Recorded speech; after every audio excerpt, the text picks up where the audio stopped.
चीन ने पाकिस्तान से राब्ता किया है। अच्छा। और उनका है कि हम टेक्नोलॉजी में हमने दुनिया को मात दे दी है, लेकिन हमें वो टेक्नोलॉजी दे दो जिसमें एक बंदा बिल्कुल खामोश रहता है और दूसरे मुल्क तबाह हो जाते हैं। वो टेक्नोलॉजी हमें चाहिए।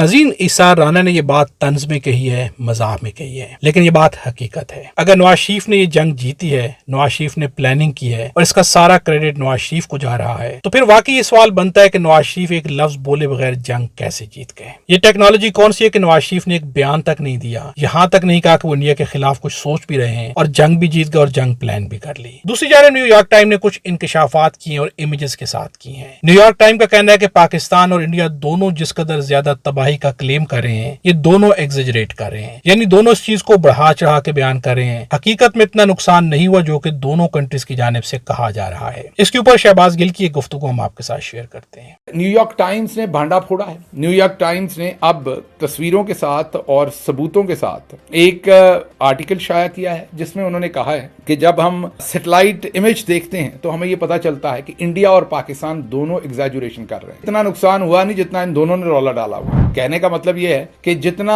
इंडिया क्लेम करता है कि हमने पाकिस्तान का इतना नुकसान किया, उनका भी उतना नहीं हुआ, और जितना पाकिस्तान क्लेम करता है कि हमने इंडिया का इतना किया, उनका भी नहीं हुआ। अच्छा, इसमें मंतक समझ भी आती है क्योंकि मोदी भी वहां पर बहुत अनपॉपुलर थे। कह रहे थे अब की बार 400 सीटें लेना चाहते थे। मिली उन्हें जाकर वो भी जोड़ तोड़ के दूसरी पार्टियों को मिला के 280 के करीब सीटें, कई पार्टियों को साथ मिला के 280 के करीब सीटें लेके वो वजीर आजम बने। अकेले वो खुद 250 सीटें भी ना ले सके अपनी जमात में जिन्होंने 400 लेनी थी। तो मोदी बहुत अनपॉपुलर है और कांग्रेस तकरीबन 240 सीटें ले गई, तो थोड़ा सा फर्क रह गया था, वरना मोदी की इस दफा गवर्नमेंट ना बनती। तो मोदी बहुत अनपॉपुलर है, इसलिए उन पे प्रेशर है। उन्होंने भी जंग को जरा बढ़ाना है। हमारी तरफ भी बहुत डेस्परेशन है, हमने भी जंग के मामले को बहुत बढ़ाना है, हमें भी उसका सियासी फायदा लेना है, माइलेज लेनी है। नज़ीर, इंडिया और पाकिस्तान में कितना नुकसान हुआ, न्यूयॉर्क टाइम का कहना है कि दोनों तरफ से इस चीज को बढ़ा चढ़ा के बयान किया जा रहा है। शहबाज गिल की गुफ्तगू आपने सुनी। शहबाज गिल का क्लेम करना है कि इंडिया में मोदी अनपॉपुलर है, तो पाकिस्तान के हालात भी हैं कि एस्टेब्लिशमेंट हो या हुकूमत हो, इनके हालात भी ज्यादा बेहतर नहीं है। इसलिए दोनों जानिब से कोशिश की गई कि हमदर्दी हासिल की जाए, जिसकी बुनियाद के ऊपर नुकसानात को ज्यादा बढ़ा चढ़ा के बयान किया गया है, जिसे न्यूयॉर्क टाइम भी क्लेम कर रहा है कि दोनों जानिब से नुकसानात को ज्यादा दिखाया जा रहा है, जबकि इस कदर ज्यादा नुकसान हुआ नहीं। शहबाज गिल की गुफ्तगू से आप इत्तफाक करते हैं, इख्तलाफ करते हैं, कमेंट्स में जरूर बताइएगा। वीडियो अच्छी लगे तो लाइक भी जरूर कीजिएगा।